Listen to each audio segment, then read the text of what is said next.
Okay, magandang umaga po mga kababayan.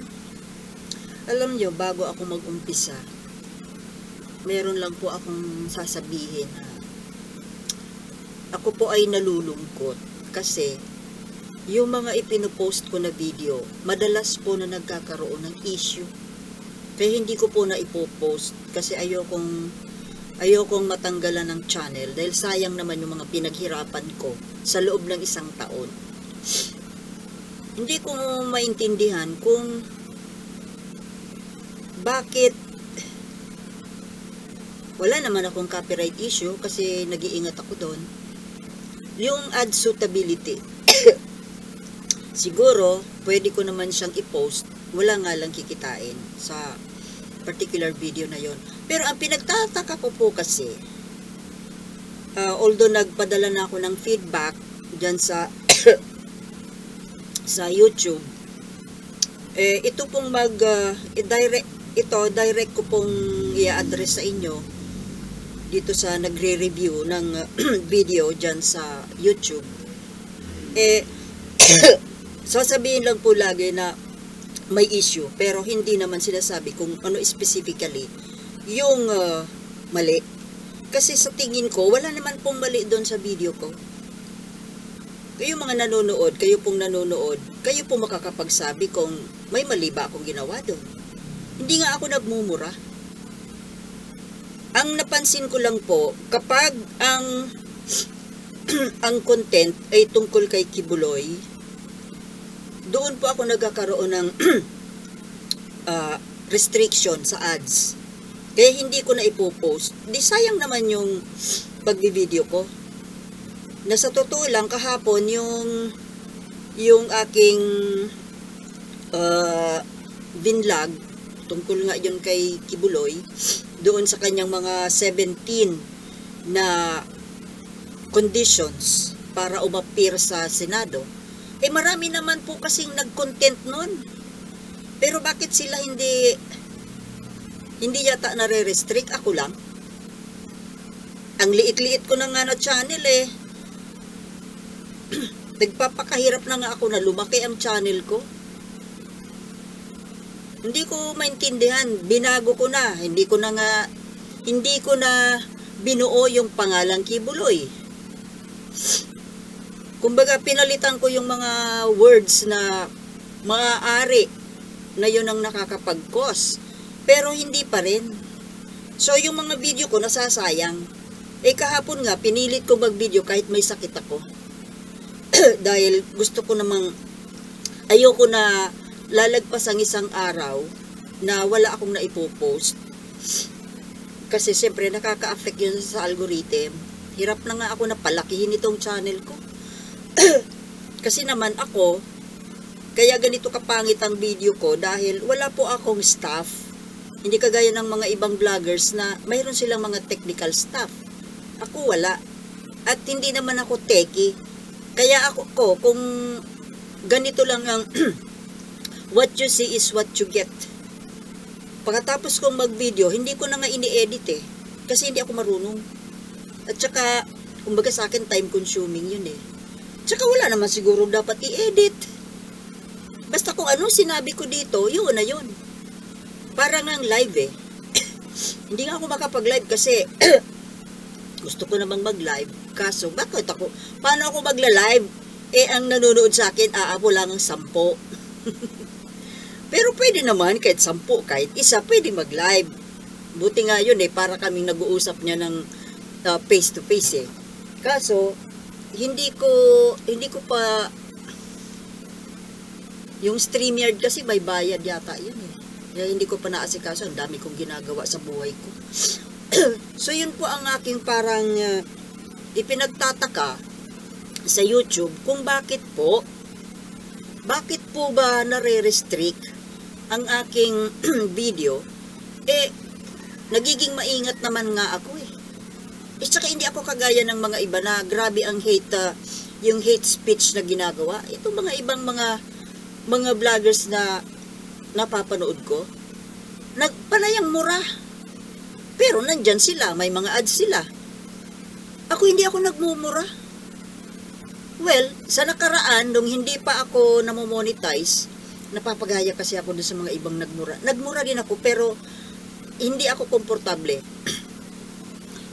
Tsaka galit na galit kasi ako noon. Pero hindi ako komportable na nagmumura ako. Hindi naman talaga ako pala mura. So, kumbaga, doon po ako nagtataka kasi nasasayang yung efforts ko. Kahapon, kahit na ang sama-sama nung pakiramdam ko, parang may trangkaso ako. Hanggang ngayon nga, masama pang pakiramdam ko. Pero, inaano ko na makapag-post ako kasi, yun nga, ang ano ko kasi, kailangan everyday, makakapag-post ako kahit isa, yung hindi maa-absent.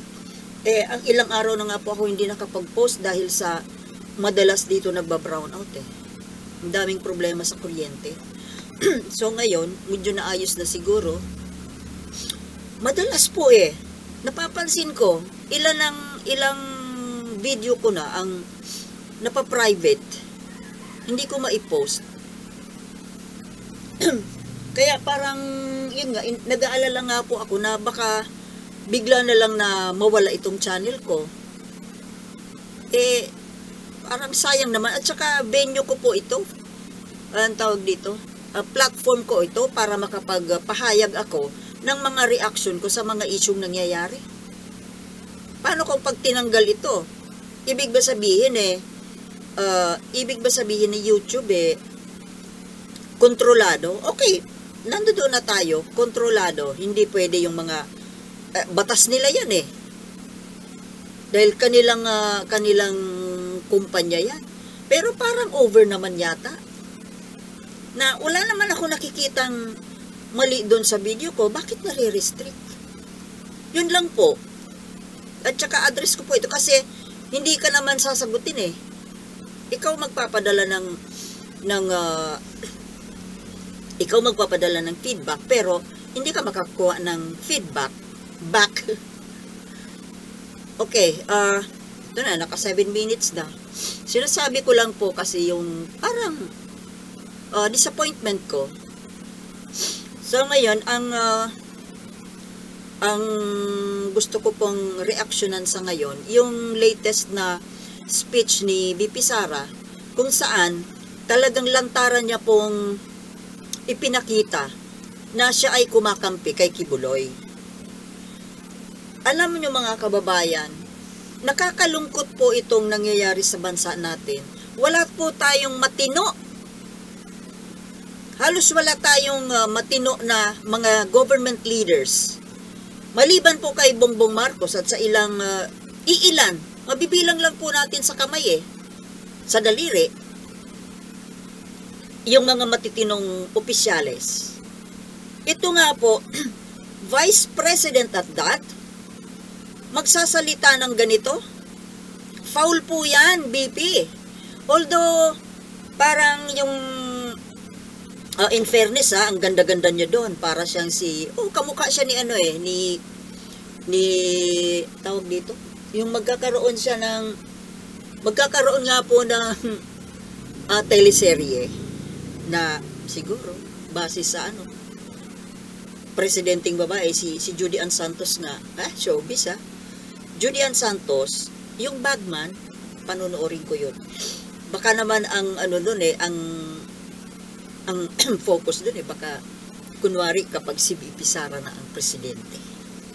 Kamukha ni Judy Ann So ngayon, tuloy natin. Although si BP Sara po, parang hindi, yun sa pag-speech niya, parang hindi siya nagsalita bilang isang Vice President or Secretary of Education. Kasi pero kahit na hindi po niya idinawit ang Department of Education at saka yung OVP, parehas din po yun. Kasi hindi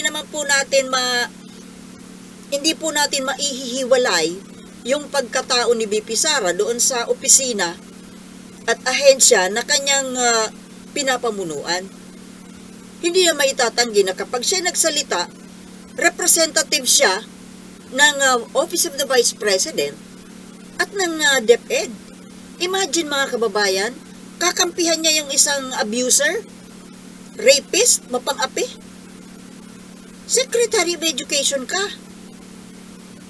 Vice President pa, na balang araw, maaaring ikaw na ang pumalit na maging Pangulo. Paano yan? Mga kababayan, well, itong mga, sigurado kung may mga viewers na naman dyan na DDS, para sa kanila walang mali. Yan po ang hirap sa atin eh. Nagiging bulag po tayo. Porque, teka muna, sino ba ang kinakampihan natin dito? Politiko lang? Politiko o ang taong bayan? Ako nga po wala na po akong pakialam. Okay, ako ay isang Marcos loyalist. Pero hindi po ibig sabihin na kapag sinabing Marcos, kapag Marcos ang bitbit na apelido, ay papaboran ko na. No way.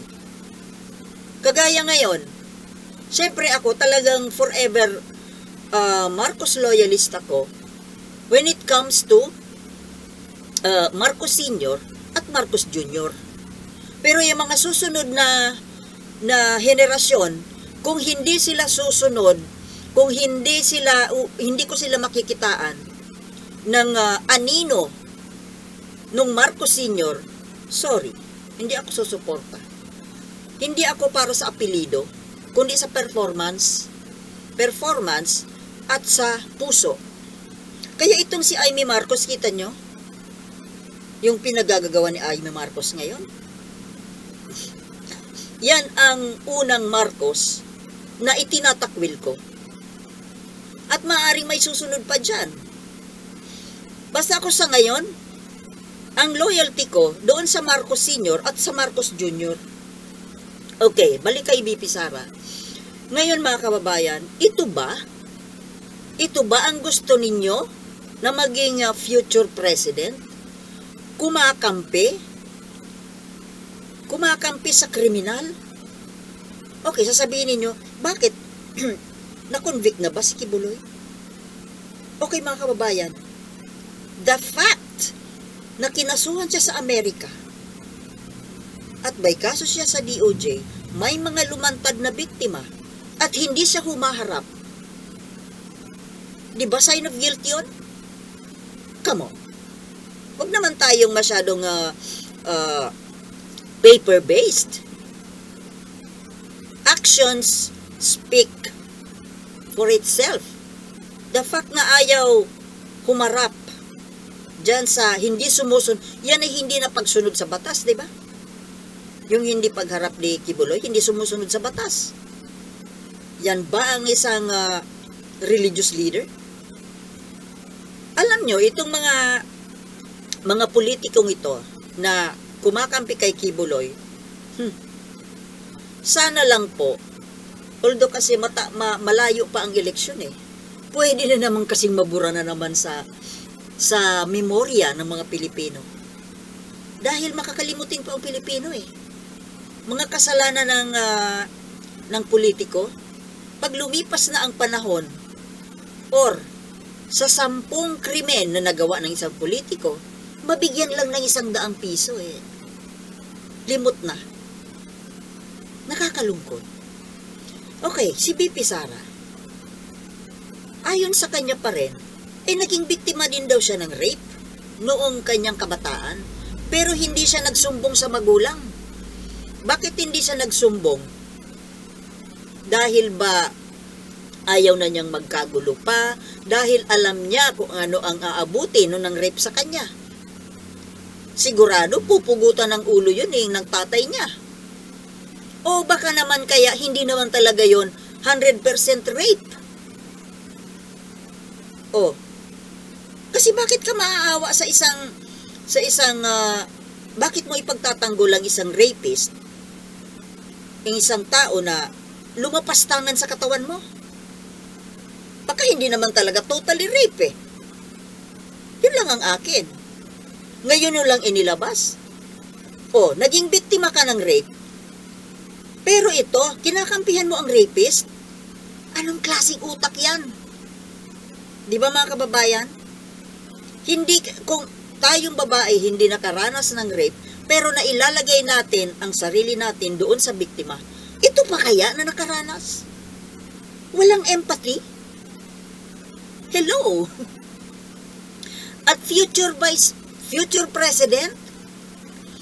Alam nyo, aminin natin sa hindi, ang balak ng mga ito, ng Duterte camp, sa 2028, ang patatakbuhin natural, ang tatakbong Pangulo, ay si BP Sara. At ang Vice President niya, si Amy Marcos.